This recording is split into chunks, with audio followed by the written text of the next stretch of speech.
고린도전서 15장. 형제들아, 내가 너희에게 전한 복음을 너희에게 알게 하노니 이는 너희가 받은 것이요 또 그 가운데 선 것이라. 너희가 만일 내가 전한 그 말을 굳게 지키고 헛되이 믿지 아니하였으면 그로 말미암아 구원을 받으리라. 내가 받은 것을 먼저 너희에게 전하였노니 이는 성경대로 그리스도께서 우리 죄를 위하여 죽으시고 장사 지낸 바 되었다가 성경대로 사흘 만에 다시 살아나사 게바에게 보이시고 후에 12 제자에게와 그 후에 500여 형제에게 일시에 보이셨나니 그 중에 지금까지 대다수는 살아있고 어떤 사람은 잠들었으며 그 후에 야고보에게도 보이셨으며 그 후에 모든 사도에게와 맨 나중에 만삭되지 못하여 난 자 같은 내게도 보이셨느니라. 아멘.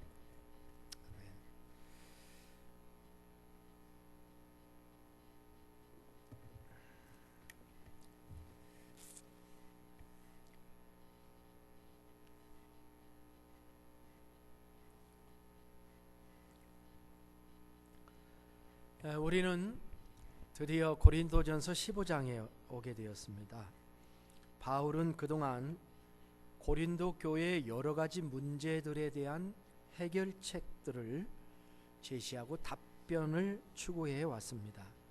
분쟁의 문제가 있었고, 서로 싸우는 분쟁의 문제가 있었고, 음행의 문제가 있었고, 또 소송, 법정에 소송하는 문제가 있었고, 우상에게 바쳐졌던 재물 문제, 또 사도권, 사도의 권리에 대한 문제, 우상 숭배 문제, 성만찬에 관한 문제, 교회 안에서의 은사 사용에 관한 이런 실제적인 문제들을 다루어 왔습니다. 물론 이런 문제들이 다 하나같이 다 중요한 것들입니다만은 사실은 핵심적인 문제는 아니라고 볼 수가 있습니다. 이 모든 문제에 대해서 하나하나 해결책을 제시하고 권면을 말했던 바울은 이제는 자기가 원하는 중요한 이야기 한 가지를 하게 된 것입니다. 그것이 오늘 15장의 말씀이에요. 바로 복음에 대한 말씀인 것입니다.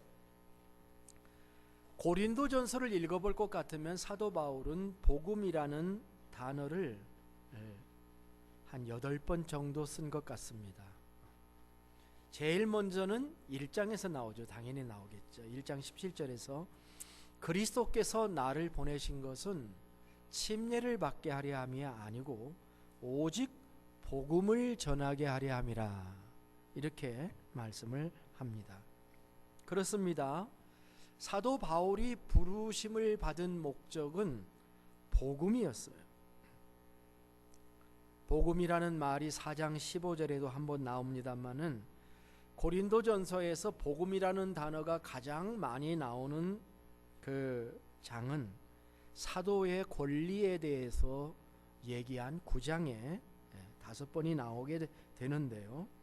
사도 바울은 여기에서 복음 전파를 위해서 내 권리를 쓰지 않겠다, 그런 희생을 하겠다, 그리고 그것이 내 상급이다, 그리고 항상 복음 전파의 결과에 대해서 겸손한 마음을 가지며 그 복음 속에 나도 빠져들어가기를 원한다, 이런 내용들을 9장에서 상세하게 설명을 했습니다.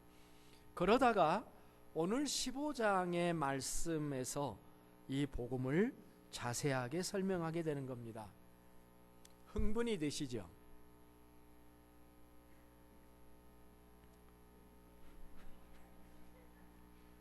흥분이 안 되시나 봐. 우리는 복음 얘기를 하면은 흥분해야 되는 거야, 원래. 네.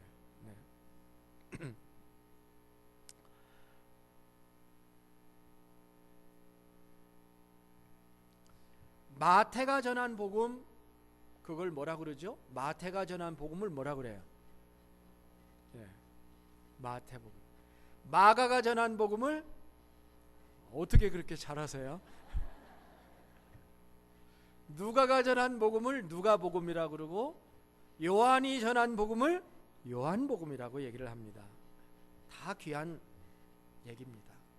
그렇지만 바울이 전한 복음, 바울이 이해한 복음, 그것을 오늘 우리가 살펴보려고 하는 것입니다.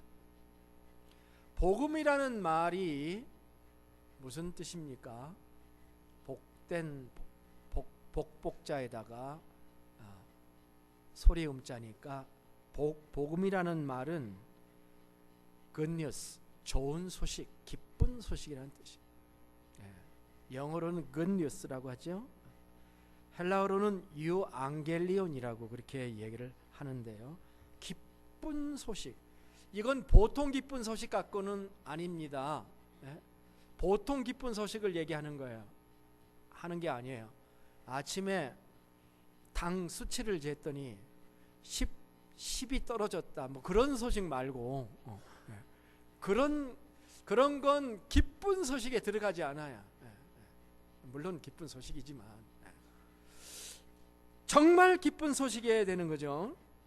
이사야 52장 7절에 보면은 이런 말씀이 나옵니다. 좋은 소식을 전하며 평화를 공포하며 복된 좋은 소식을 가져오며 구원을 공포하며 시온을 향하여 이르기를 내 하나님이 통치하신다 하는 자의 산을 넘는 발이 어찌 그리 아름다운고. 바로 이거죠. 고대 전쟁은 말입니다. 고대의 전쟁은 전사들이 어느 성에서 전장으로 출정을 하게 됩니다. 전쟁의 결과에 따라서 운명이 결정이 나잖아요. 시민들이 전쟁에 승리해서 전리품을 얻느냐, 아니면 전쟁에 패해서 적군의 종들이 되느냐, 이게 갈리는 전쟁에 출전하는 군인들과 그 가족들은 긴장감이 넘치는 거예요. 사랑하는 이를 다시 만날 수 있을런지, 아니면 다시는 못 만날런지, 전쟁에 나간 군인들을 기다리는 가족들은 애간장이 타는 거죠. 그런데 멀리서 전령 하나가 말을 타고 막 달려와서 한마디 하는 말이 우리가 이겼다는 승전보를 전할 때, 그게 유앙겔리온이에요. 그게 기쁜 소식이에요. 그게 복음인 것입니다. 오늘 사도 바울은 그가 전하는 기독교의 복음의 내용은 무엇일까요? 먼저 복음의 주변의 언저리에 대한 이야기를 좀 하고 있습니다. 복음의 특징들에 대해서 1절로부터 3절에 설명을 하고 있습니다. 첫째는 사도 바울이 전하는 복음의 첫 번째 내용, 특징들은 이 복음은 자기가 받아서 전한 거지 사도 바울이 만들어낸 것이 아니다. 그 얘기로부터 시작을 합니다. 많은 신학자들이 여러분이 신학을 해보면은 바울 신학을 공부하게 되는데, 바울을 너무 강조한 나머지 바울이 기독교의 창시자에 가깝다는 정도로 강조를 합니다. 마치 바울이 모든 교리를 만들어낸 것처럼 이야기하는 경향이 있습니다. 브리감령이 조셉 스미스의 것을 이어받아 가지고 몰몬교를 발전시킨 것처럼 사도 바울이 예수 그리스도를 것을 받아서 기독교를 만들어냈다. 마치 사도 바울이 없었으면 기독교가 설 수 없는 것과 같은 그런 말을 하는 경우가 있습니다. 그런데 오늘 본문을 읽어보면은 전혀 다르다라고 하는 것을 알게 됩니다. 바울이 전하는 복음은 바울의 창작물이 아니다. 바울은 그것을 단지 받았다라고 하는 것입니다. 그리고 받아가지고 전달한 것이다 라고 얘기를 하고 있는 거예요. 로마서 1장 1절에서 예수 그리스도의 종 바울은 사도로 부르심을 받아 하나님의 복음을 위하여 택정함을 입었다라고 한 적이 있습니다. 거기에 복음을 위하여 택정한 사람이 있다는 거죠. 복음의 주체자가 계시다는 거야. 하나님이시죠. 그리고 이 복음을 완성하신 분이 예수 그리스도이십니다. 초대교회는 이미 복음을 전하고 있었습니다. 바울 이전에 이미 복음을 전하고 있었어요. 예루살렘에 하나님의 복음이 충만하였고 사도행전 8장 4절부터 예루살렘 밖에도 복음이 전해졌습니다. 그래 이렇게 기록했어요. 흩어진 사람들이 두루 다니며 복음의 말씀을 전할세. 이렇게 기록이 돼요. 베드로와 요한은 잘못 썼네요. 설교문을. 베드로와 요한인데 베드로와 요한은 사마리아 밖에서도 복음을 전했어요. 사도행전 8장 25절에 기록되어 있습니다. 빌립도 구약 성경인 이사야서를 통해서 에티오피아 그 여왕의 내시에게 복음을 전했다고 기록을 하고 있습니다. 그런 이후에 이게 다 8장 사건인데요. 그런 이후에 9장에서 사울이 부름을 받게 되는 거 그래서 사도행전에 복음이라는 단어가 8장에 가장 많이 나와요. 그런 다음에 사울이 부름을 받았으니까 바울이 개심한 후에 아나니아를 만났는데 아나니아에게 복음을 들었을 것이라는 추측을 해도 전혀 무리가 아니다는 거예요. 자, 복음은 사도 바울이 만든 게 아니다라고 하는 거예요. 자기도 받아서 전하는 거다라는 얘기를 합니다. 두 번째, 복음은 깊이가 있는 복음이라고 하는 것입니다. 많은 사람들이 복음 얘기를 아주 쉽게 생각하는 경향이 있습니다. 복음을 얘기할 것 같으면 또 그 소린가? 맨날 예수, 구원, 복음만 얘기하느냐? 이렇게 얘기하면서 마치 다 안다는 것처럼 생각하는 거예요. 저는 복음이 나올 때 눈이 반짝반짝하면서 더 알고 싶은 이런 마음을 갖지 않고 복음 얘기 나오면 그거 다 아는 건데 또 하네? 이런 분들에게 말씀드리고 싶은 것은 뭐냐면은 그렇게 생각하는 것을 착각이라고 합니다. 착각이라고 합니다. 라고 말씀드리고 싶습니다. 물론 복음은 단순하고 쉽습니다. 그러나 그 복음의 폭과 그 깊이는 온 세상만큼 큰 거예요.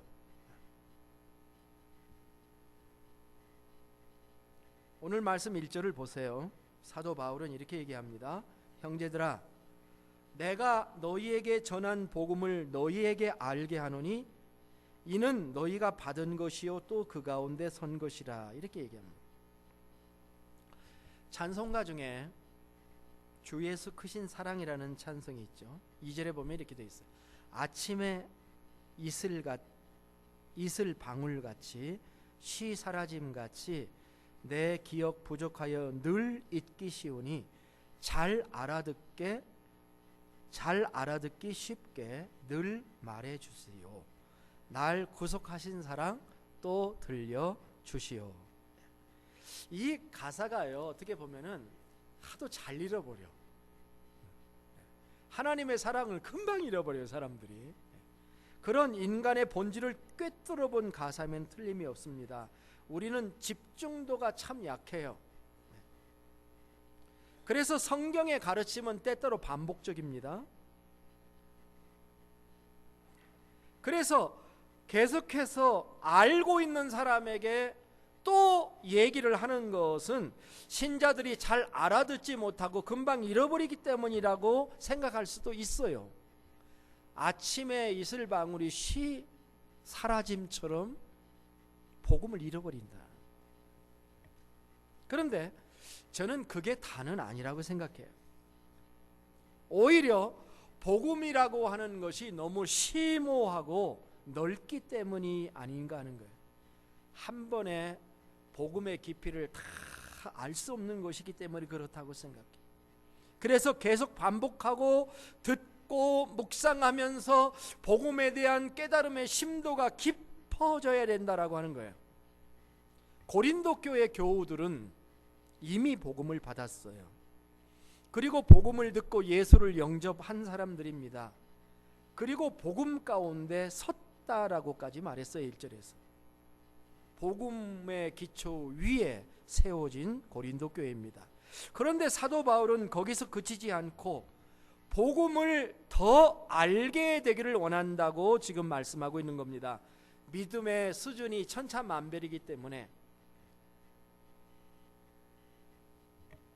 사도 요한도 요한 1서에서 이런 말을 쓴 적이 있어요. 내가 하나님의 아들의 이름을 믿는 너희에게 이것을 쓰는 것은 너희로 하여금 너희에게 영생이 있음을 알게 하려 함이라.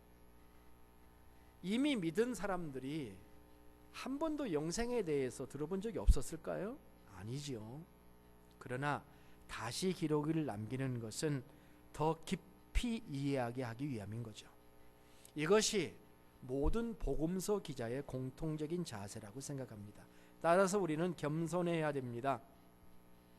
복음을 다 알았다는 교만을 버리고 겸손하게 복음을 더 알기 원하는 마음으로 늘 기도하며 신앙생활을 해야 된다라고.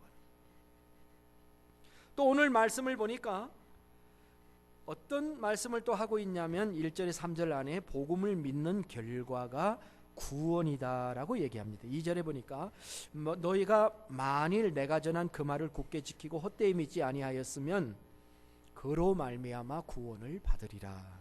아멘. 내가 전한 그 말이 뭡니까? 복음이죠. 이미 너희가 받았던 그 말, 내가 전했던 그 말, 이 복음을 굳게 지키고 헛되이 믿지 않았다면 구원을 얻는다라고 하는 거예요. 굳게 지키고라는 말, hold firmly, 아주 확실하게 붙잡는다는 말입니다. 계속 기억한다, keep in memory, 생각 속에서 계속 그것을 기억한다, 이런 표현입니다. 복음이 왜 중요합니까? 우리의 구원을 다루고 있기 때문인 것입니다. 우리는 복음 때문에 구원받은 하나님의 사람들입니다. 복음을 믿음으로 구원받은 사람들입니다. 우리는 복음을 확실히 붙잡고 구원의 확신을 가져야 될 줄로 믿습니다. 중간 정리를 하고 넘어가겠습니다. 이 얘기입니다. 사도 바울은 본격적인 복음 소개를 하기 전에 복음과 관련된 이야기를 먼저 합니다. 이 복음은 내가 창조한 게 아니다. 그리고 복음을 너희들이 다 알았다고 생각하지도 말라.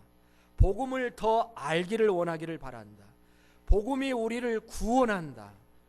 이런 중요한 이야기를 먼저 합니다. 그리고 이제는 복음의 내용에 들어가게 됩니다. 그 내용을 살펴볼 때가 된 거죠. 사도 바울은 기쁜 소식, 복음이 기쁜 소식이라고 그랬죠. 기쁜 소식이 있으면 알맹이가 있어야 되잖아요. 사도 바울은 무엇을 기쁜 소식이라고 했나? 무엇을 복음이라고 했나? 우리가 교회 다니면서 복음을 믿는 건데 도대체 내가 믿는 건 뭔가? 두 가지예요. 두 가지로 정리해. 하나는 예수님의 죽으심이 복음이고 다른 하나는 예수님의 부활하심이 복음이다, 이겁니다. 그렇다니까요. 예수님의 죽음이 복음이고 예수님의 부활하심이 복음이다. 여기에 우리의 모든 운명이 걸려 있어요. 자, 첫 번째 내용을 살펴보겠습니다. 예수님의 죽음입니다.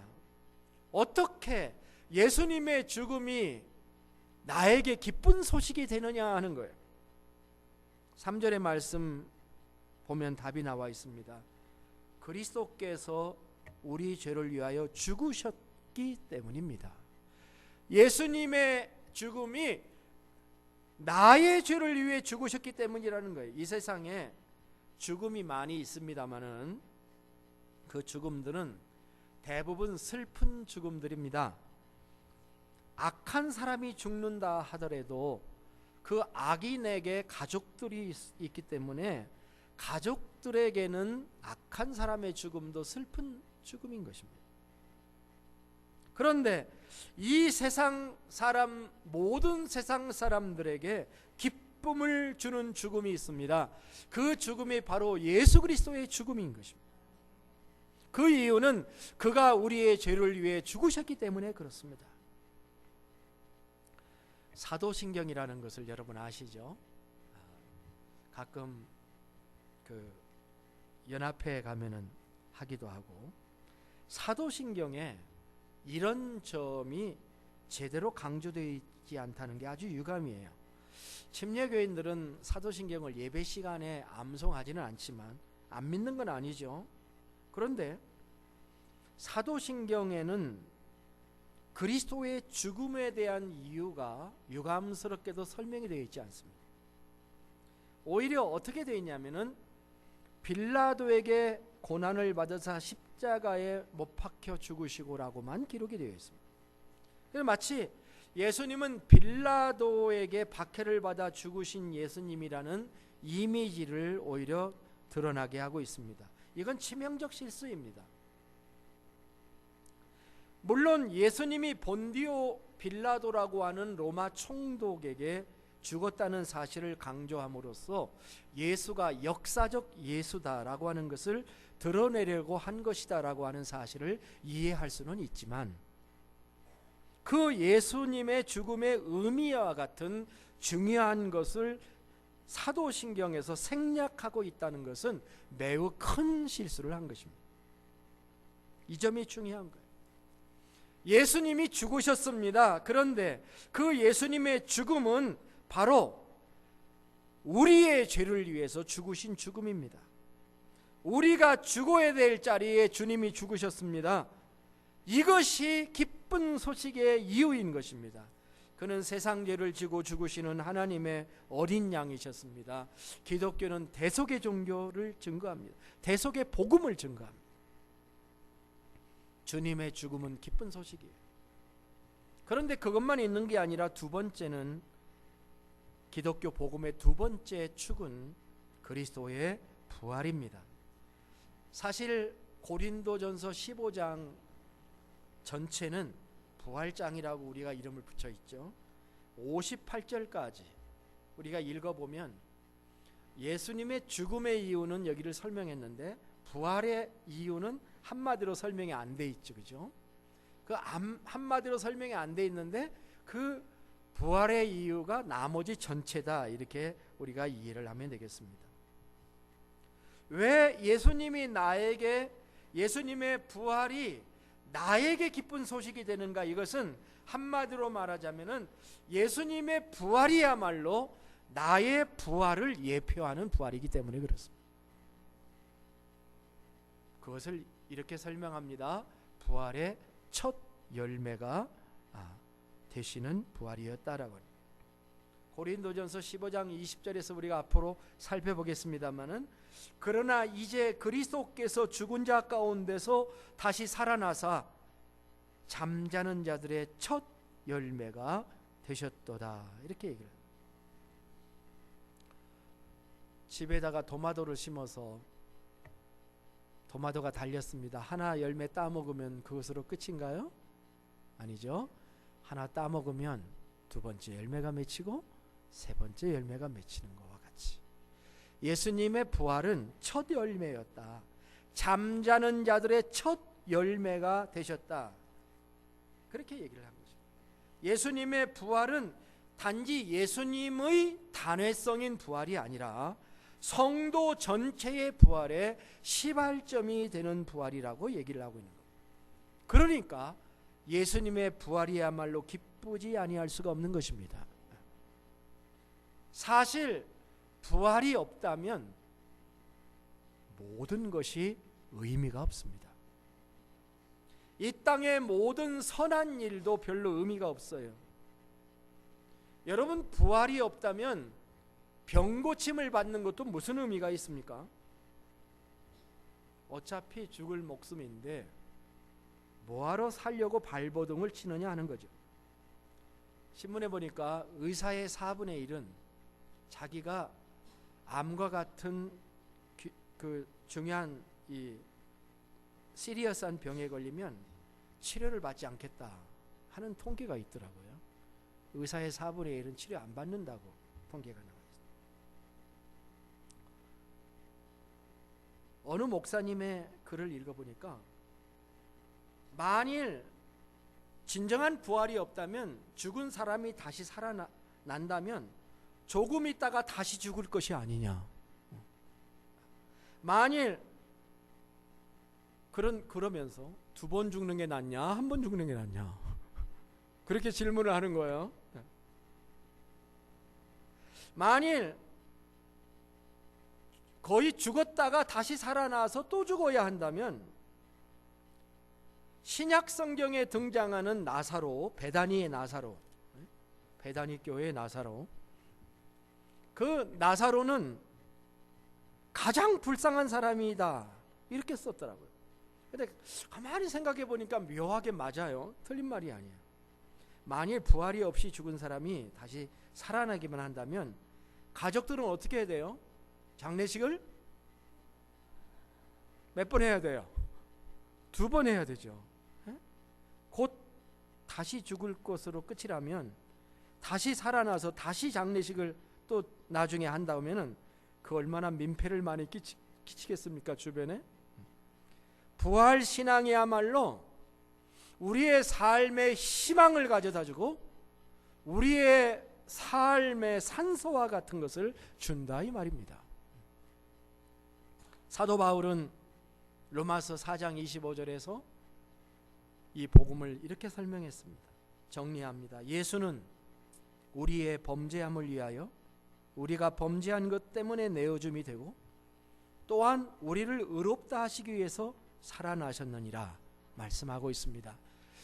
주님이 죽으신 것도 우리를 위해 죽으신 것이고, 주님이 살아나신 것도 우리를 위해 살아나셨다는 겁니다. 예수님의 죽음도 우리에게 복음이고, 예수님의 부활도 우리에게 기쁜 소식이 된다는 것입니다. 특별히 예수님의 부활이야말로 우리에게 소망이죠. 죽음과 부활의 사건은 2000년 전 사건이지만, 오늘 우리의 죽음과 부활은 우리의 미래의 사건이기 때문에 더더욱 우리는 소망을 이것만한 기쁨을 가져다주는 은혜가 어디 있을까요? 은퇴한 후의 일만 생각하십니까? 그건 숏타임이에요. 우리에게 영원한 생명을 주시고 우리를 부활시키는 그 나라의 소망을 가지고 산다면 얼마나 우리가 행복한 그리스도인의 삶을 살 수가 있겠습니까? 예수님의 죽음도 기쁜 소식, 예수님의 부활도 우리에게 기쁜 소식이 되는 것입니다. 이 복음을 우리는 믿습니다. 사도는 이 복음이 정말 사실이냐, 예수님의 죽음이 사실이고 부활이 사실이고 그것이 우리의 죽음과 부활에 상관이 있는 정말 확실한 것이냐 하는 이 문제를 그 다음에 다루고 있습니다. 정말 믿을 만한 거냐, 기쁜 소식이 들려왔는데 믿을 만한 거냐 하는 거예요. 사도 바울은 2가지 증거를 제시합니다. 첫째는 구약 성경입니다. 놀랍게도 사도는 복음이 확실하다는 이게 증거를 무엇을 가지고 증언을 하냐면 성경을 가지고 얘기를 합니다. 성경.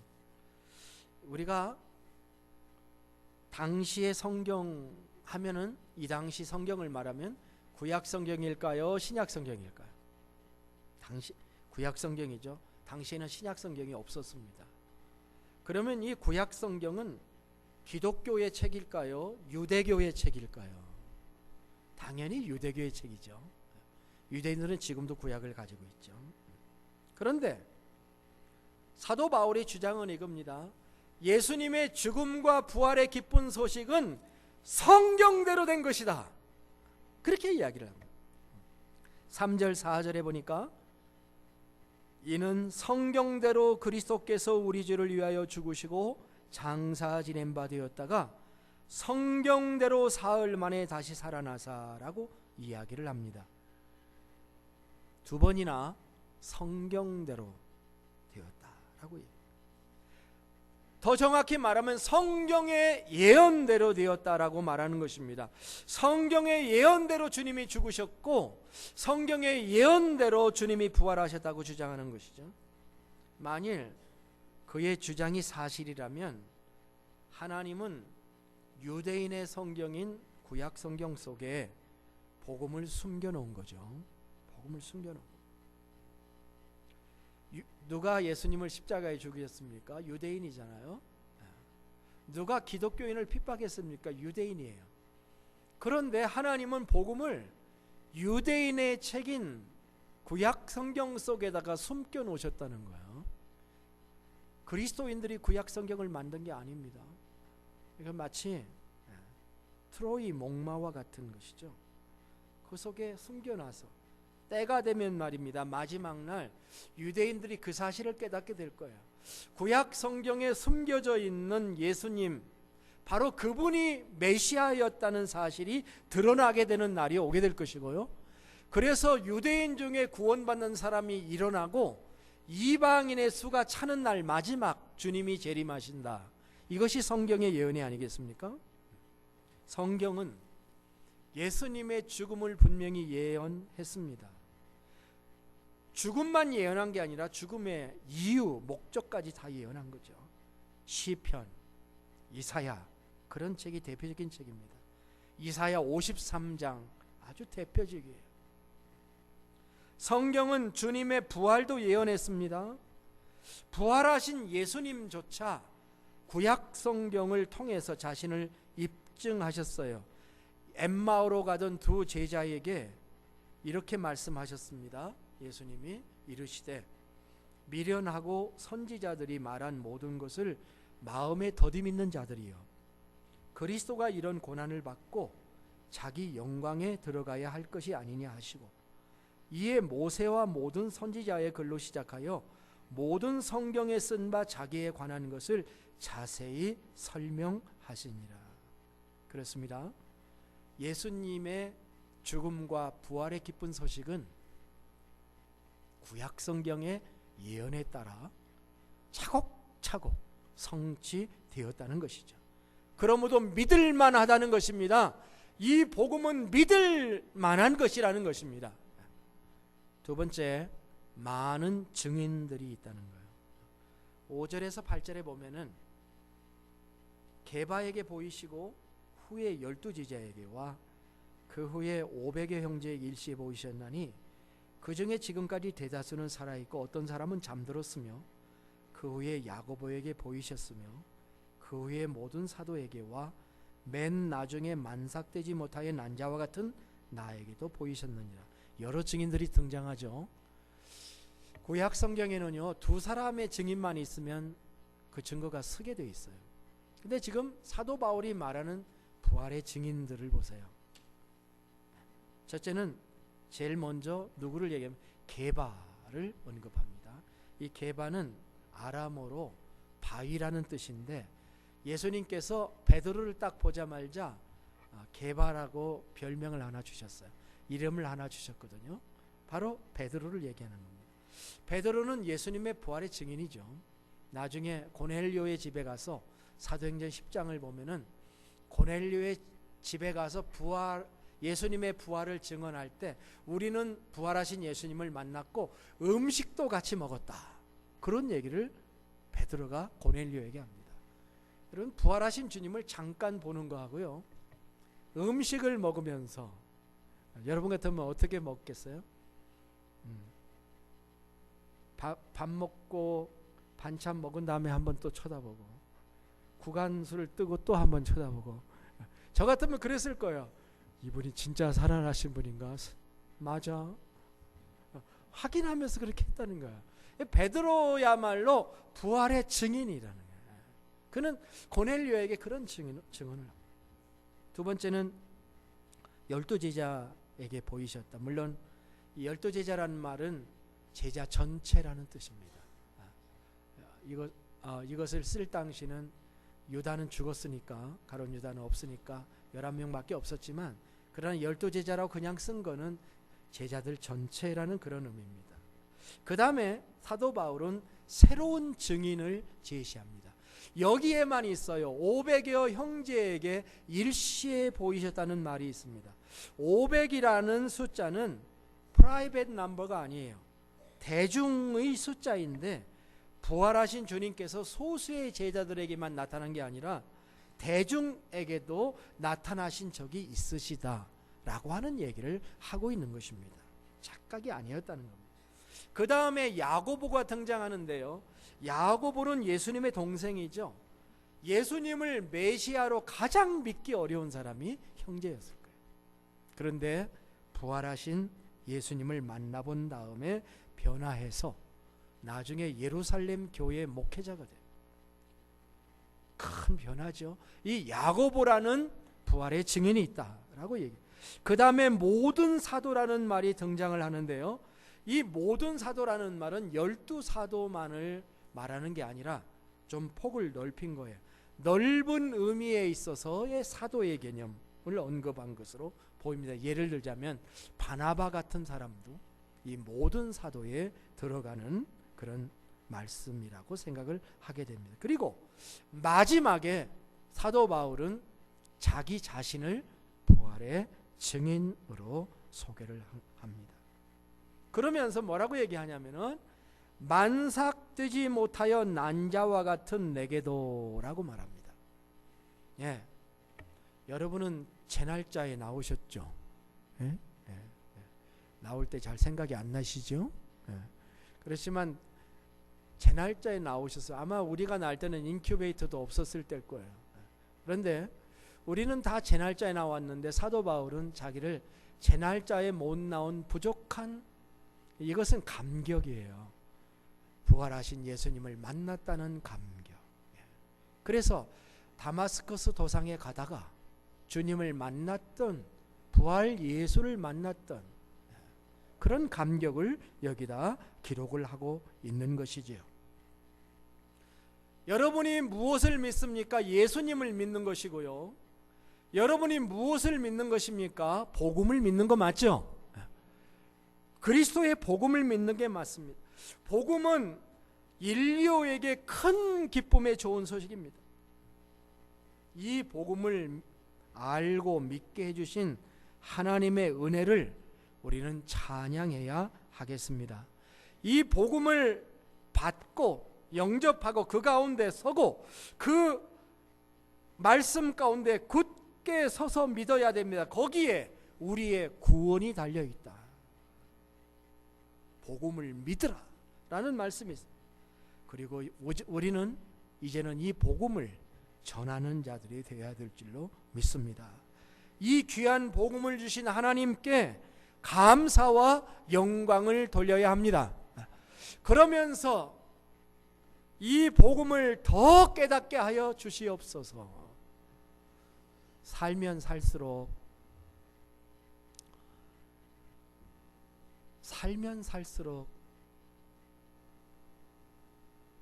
새로운 것이 인간관계이어야 해요. 여러분, 살면 살수록 새로운 게 인간관계라니까 별로 감동이 안 오죠. 예? 자, 예를 들면 가족이 함께 삽니다. 몇십 년 살았으니까 서로 다 알아요. 근데 다 안다고 생각하시나요? 아니죠. 모르는 게 여전히 있죠. 그죠? 근데 그거를 하나씩 하나씩 더 알아가고 이해해가고, 그것이 그 삶입니다. 그래야 되는 거죠. 그리고 받아들이고 용납하고 나도 받고 저쪽도 받고, 그것이 인간의 삶입니다. 복음은요, 여러분 참 깊습니다. 하나님이 나를 사랑하신다는 그 사랑만 하더라도 그렇습니다. 그 사랑을 얼마나 우리가 깨달아야 그걸 다 알 수 있을까요? 나를 사랑하셔서 나를 위해 십자가에 죽으셨다는 것이 이론이나 지식이 아니라 내 경험이요 감정이 되고 내 체험이 될 때까지 시간이 필요하고, 그리고 기도가 필요하고, 우리의 영적인 수준이 성장해 나가는 것 마찬가지로 사도 바울이 복음을 미리 받은 사람에게 내가 알게 하기를 원한다. 꼭 쓴 것처럼 주님 복음 주신 거 감사해요. 그리고 이 복음을 더 알기를 원해요 하는 마음으로 감격하면서 나를 위해 죽으시고 나를 위해 부활하신 주님을 찬양하며 감격하며 기뻐하며 신앙생활 할 수 있기를 주님의 이름으로 축복합니다. 여러분을 위해서 누군가가 나를 위해서 할 수 있는 것이 한계가 있어요. 그렇죠? 세상의 모든 사람은 다 한계를 가지고 있습니다. 우리가 죽고 못 산다는 사람들도 내 마음이 상처가 나면 언제냐 하고 고개를 돌리는 것이 우리 인간의 모습이에요. 그런데 하나님께서 우리에게 해주셨어요. 주님이 나에게 해주셨어요. 나를 위해 죽으셨어요. 나를 위해 사셨어요. 나를 구원하기 위해서 십자가에 죽으시고 나를 의롭다 하시게 주님이 사셨습니다. 이게 복음이에요. 이것이 우리에게 메마른 이론으로 들려오면 안 돼요. 이것이 우리 마음속에 내 심령을 울리는 감동적인 메시지로 들려져야 돼요. 주님 복음을 더 알기를 원하고 깨닫기를 원하고 이 복음의 능력을 내가 믿기를 원하고 주님이여 이 힘으로 내가 날마다 살아갈 수 있는 것을 감사합니다. 복음을 사랑합니다. 복음을 증거하기 원합니다. 사도 바울처럼 복음 속에 빠지기 원합니다. 사도 바울처럼 날마다 죽고 날마다 사는 복음을 경험하기를 원합니다. 기도하면서 복음 안에서 살아가는 하나님의 귀한 백성들 되시기를 주의 이름으로 축복합니다. 우리 잠깐 머리 숙여 기도하십시다. 어렸을 때 들은 복음으로부터 지금에까지 이르렀습니다. 사도 바울은 from faith to faith 라는 말을 했습니다. 믿음에서 믿음에 이른다는 말을 했습니다. 우리의 복음의 깨달음은 심오한 것입니다. 우리의 믿음이 자라면서 복음에 대한 이해는 깊어지고 그 사랑과 그 감격은 말로 다 할 수 없는 인간에게 주신 가장 위대한 복음, 가장 기쁜 소식, 그 주님이 나를 위해 죽으시고 부활하셨다는 소식이 여러분에게 이 시간 기쁨이 되지 않는다면 여러분의 마음은 메말라 있는 것이고 복음을 아직 충분히 이해하지 못하고 있는 것이고 주님 나에게 이 복음을 듣게 해주시고 믿게 해주신 것 감사합니다. 그러나 더 알기를 원합니다. 더 깊은 복음의 세계에서 주님을 배우기를 원합니다.